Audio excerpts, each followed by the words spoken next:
Today is September 27th, 2024. My name is Joe Reingold, and I'm here interviewing Sherry Goldberg. Thank you for coming, Sherry. Thank you. Tell us a little bit about your background, whatever you'd like to share with us, where your grandparents lived, where your parents lived, where you were, where you grew up, etc. Okay, it's everything that I am. I grew up in Omaha, Nebraska. My husband says I'm still the most loyal Cornhusker fan that he knows. My parents met in a concentration camp. My mother was from Vilna, Lithuania. My father from a little town near Lodz, Poland, Ozerkov. And unfortunately, that's where they met. And were liberated together with another group of friends, and ended up marrying in Bamberg, Germany after the war, after they were liberated, and were one of the first of all their friends who were given immigration status to the U.S. So the joke in our family was when they stamped their form and told them they were going to Omaha, Nebraska, when everybody else was going to New York. And my mother was very upset because she thought it was full of cowboys and Indians. So she got over that. But I had the best upbringing, loved Omaha, loved my whole upbringing, loved everything about the community. The community was a huge Jewish community back in those days, but everybody was kind of related. And we were like one of the few that weren't related to anybody. But it didn't matter. It was just great for me. And loved it, have the most wonderful memories of Omaha. So how did I get to Texas? I applied to the University of Texas because everybody told me it's much warmer than Omaha. And after a month, I called my parents and said, I'm staying here. Boy, I love this weather, because I hated the winters. But Texas has been very, very good to me. And I tell this story to my children and grandchildren, that my father used to call me every Sunday in Austin. He'd call me in Austin and say, are you dating anyone new, and is he Jewish? So that was all that was important to my father. And dated a lot of different people, but nothing happened, nothing permanent happened until I moved to Dallas. I graduated, moved right to Dallas when I graduated, and a month later I met Kenny Goldberg. And Dad called me on that Sunday and said, have you met anyone new? And I said, his name is Goldberg. Is that good enough for you, Dad? He goes, it's good. Carry on. So that's the joke in our family, that everything was about making my father happy. So that's what I've done my whole life. So Did you have a job when you came here? I did not. Well, I had a teaching degree, and the year that I moved to Dallas, they started busing schools. So I could not get a job because nobody would leave their schools because of the whole busing situation, and there was nothing available. So I went into like other things, and it was too bad because I was going to change the world as a teacher, but oh well, that didn't happen. So I started dating Kenny right away. We got married a year later, which is what people did back then, and then carried on. I mean, my whole life was sitting on the bleachers of the JCC watching Kenny play basketball, and right away we had a child a year and a half later, and I became very involved in the JCC preschool, which is my love. One of the loves in my life right now is at preschool. And my kids all went through there, and it was the best experience. And then when it was time for grandchildren, I said to my kids, they all need to go to the J. You make sure they do that. So I'm very blessed with 10 grandchildren. Oh, wow. And I have one left at the J right now. And I thought I just saw her in the parking lot. But so they've all moved on, but there's one still there. And we've had another wonderful experience with all of them through that preschool. Of course, it's now called the Early Childhood Center. Right. I'm old-fashioned. But it's been great. It's been wonderful. And from the beginning, from that point, I became involved. I became really, really involved. I think the first year I complained that we didn't have a fundraiser. So they said, then do it. So I went, all right. So I started a carnival at the preschool, and we raised money, and that's kind of been my thing now. I've just kind of gone from organization to organization saying, how are you going to survive if you don't get to your donors and make people happy and raise some money? So I've been very lucky, and I was very involved in the J. I was very involved in JFS for a long time. Went through all my schools with all my kids. I was PTA president in every school. It was just important to me to raise money to help those organizations that I worked with. But the Jewish organizations were always my first priority. And it's been a wonderful time for me. And I understand that you have something coming up in the near future, also involved in the Jewish community, very important role that you're going to take on. Tell us about that. Actually, yes, I have just been elected as the chair-elect of the Federation, so I will start my job next June. And I'm really looking forward to that. That's kind of the big icing on the cake for me, because I've worked for the community for so long, and especially Federation. So I went through the Federation chairing Younger Set and all those different divisions for so many years. And so this is just kind of that wonderful finality for everything that I've done. And you know, I'm getting up there in years, so I'm not sure how much longer I'm going to do it, but as long as I'm kicking, boy. You'll keep it up. Well, we're happy about that. Thank you. So I really would love to hear about your experience in Israel not too long ago this year. Obviously, after October 7th, so many people and groups and individuals were wanting to do something, and some of them were able to go to Israel. Oh, it's just heartbreaking, everything about it. We were scheduled to go the middle of last October on a leadership mission with Israel Bonds, who we've been very involved with for so many years. And that obviously changed on October 7th of last year. And then they said they were going to postpone.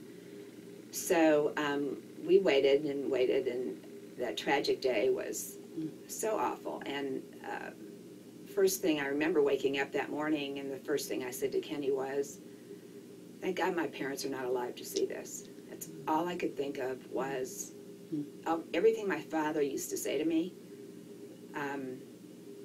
They're always going to hate the Jews, and he just, it was in his, but you know, he had been through so much, and maybe he was a little paranoid, and I always said to him, don't be so paranoid. And then October 7th changed that. I realized he was right, and people still hated, and how are we going to fix this? So it was tragic. That was an awful day. And then you think, and you know Israel's going to take care of themselves, and you think it's going to be over soon, and look where we are. We're almost at a year. And it just breaks my heart that these people are going through that. So when we went, they postponed our trip, Israel Bonds, to March. So we went on this group mission with people from all across the country for about 5 days in March. And there were about 20 of us. And I was never so, impressed or touched or felt so honored that we had this full agenda, but the second day we wake up and they tell us we've been summoned by Bibi to come see him. So I thought, who does that? I mean, when does anybody get told, when's anyone told you need to go see Bibi? He wants to see you. So, of course we went. And we were waiting in his situation room, and they placed Kenny and myself right in front of him across the table. So they said to me, you asked the first question. So I said to him, I introduced myself and said to him, as the child of Holocaust survivors and as a proud American, I just want to tell you how much we are with you, how much we appreciate Israel and what you're doing, and we're here, the Americans are behind you 100%. But it was a hard time, and he responds to me, this war is going to be over much sooner than you think. Well, that was March, so if we think back to what was going on in March, they were near where they thought things were going to be over. Little did they know things were going to change for the worse. And I think a week later, things got much worse. But I kept saying to him, unfortunately, you know, all these things that are happening, you know, the media out of the American community hasn't been so kind to you, and I'm here to apologize for that. But unfortunately, it's an election year, and we think that has so much to do with it, because everyone loves Israel. Everyone appreciates Israel. You're so strong. You do what you need to do all the time, and you've always been that one entity, that little place in the Middle East, that one democracy that has really survived and has supported themselves so well. And he turned to me and said, "How are my good friends in Michigan?" So that was his response to, unfortunately, it's an election year. So we don't want to get partisan about this, but he pays attention to every little thing that our country does. Mm-hmm. And I just wanted him to know, as a representative, that I support him. And I wanted him to know everybody around that table supported him. How many times do you get to sit with the Prime Minister of Israel? So that was very important to me. And he was fabulous. But I will tell you that we went around the table and everybody was able to ask questions. And at the end of every answer that he gave, he said, "But bottom line is, we're Jews. They hate us because we're Jews." And he answered everyone that way. And it just broke my heart. And I just sat there the whole time and I thought of my parents. And I thought of how my father used to say to me every single day of his life, if there had been an Israel, maybe the Holocaust would not have happened, and I would not have gone through what I went through in my life. And Israel's just so important. It's just so important. And for those who don't realize that, it breaks my heart, because I don't know how, you can't convince someone of it unless you're there and you see how small the country is and how they defend themselves and what they do and how smart technology, everything that they do. They're incredible. And because of that, I am now on my second stint as head of the teen tour, the Israel teen tour for the Federation. I did it 20 plus years ago for the longest time, for about 10 years, and then my kids all graduated and I kind of backed off. And then 3-4 years ago, I said to the Federation chair, "What happened to the teen tour? Why aren't we sending our kids to Israel?" Because to me, that's the only way anybody can understand, when they put feet on the ground, who that's Israel right. is. Right. And this board chair said to me 4 years ago, "Do it. Start it. I'll support you." So I brought it back. And we went 2 straight summers, 2 and 3 years ago. And then last summer, unfortunately, we couldn't go because the parents were too afraid to send their kids. We had a whole group that came to an open house, and then things got worse, and they weren't willing to take the chance. These are high schoolers. I mean, it's a whole different ballgame. So I'm all riled up. I mean, I said to the staff at Federation in the last month, "We're going to Israel this summer. I don't care what we have to do.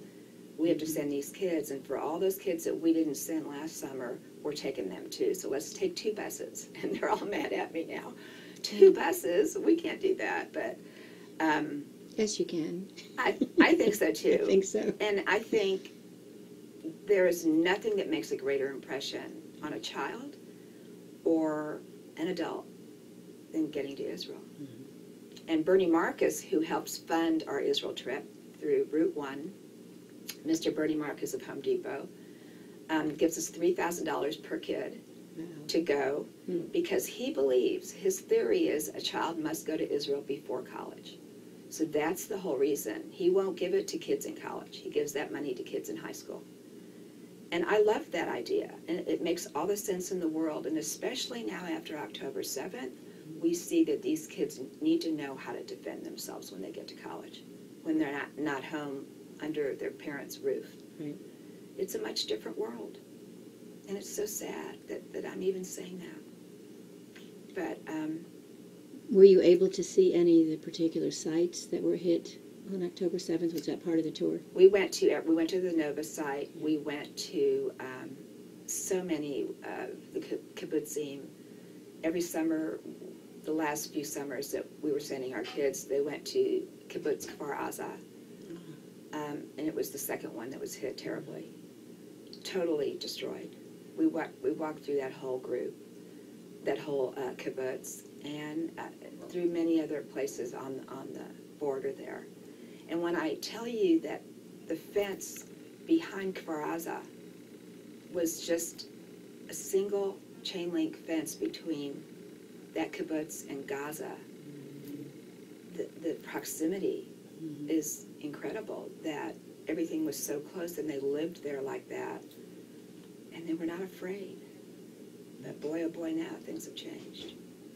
And I know they're trying to rebuild, and I don't know how long that's going to take them, and just get people back into that area. It's very sad. What advice can you give people who are, you've mentioned, literally on the fence, whether they should go to Israel next year or this year, or what program they should look into perhaps to get there? Because there's so many different options, but yeah, we want to promote it. The big question is, will people go? Will they answer the call? Well, let me put it this way. Kenny and I can't wait to get back. And we're looking at our calendar right now, and it's already been too long. Right. I need to get back there. I need to show them my support. I think people who haven't been there, people who have been there get it, but people who haven't been there may be afraid to go. But I feel safer when I'm in Israel than I feel here. I've never felt safer. And in fact, my daughter's in-laws were there 2 weeks ago. They live in Atlanta, and they called me from there and said, that missile that you heard yesterday was a few miles from our hotel. And I went, oh, you would have been fine. Don't worry about it. You know, I'm trying to calm them down. But there's just something about that feeling where you feel like they're going to protect you. And you better believe they protect the Americans. They watch you like a hawk. The hotels are very good, and everybody's very, very secure. Everybody wants to make you feel secure. But I will tell you, when we were there in March, and we would talk to every cab driver, all the people around us, and we had a bus with Israelis and with a head IDF soldier who was with us the whole time. And of all the years that I've been there, everyone said to me, this time it's different. This time it's different. They caught us off guard. We don't know what happened. They're still all trying to figure it out, I think. Right. And I more than anything wish that people wouldn't make Israel a partisan issue. I don't feel like it needs to be partisan. I think we as Americans should not be criticizing them and telling them how to run their country. I don't pay their taxes. I don't fight in their war. Just support them. That's all they need is support. They'll figure it out. I mean, they fight among themselves. They don't need us to give them trouble too. I mean, they're doing this every day. Right. But that's who they are. And look at them. They're just wonderful. So how do we get people to go? You have to take away that fear. Talk to some people who have been there. I truly can't wait to get back. And I don't want to wait until next March. I want to get back there sooner. I've got to get back there sooner. And I hope you get to. Thank you. And I sure hope others will listen to what you say and just go ahead and go. Thank you, Sherry, so much. It's been wonderful. Oh, my Appreciate pleasure. it. Thank you so much.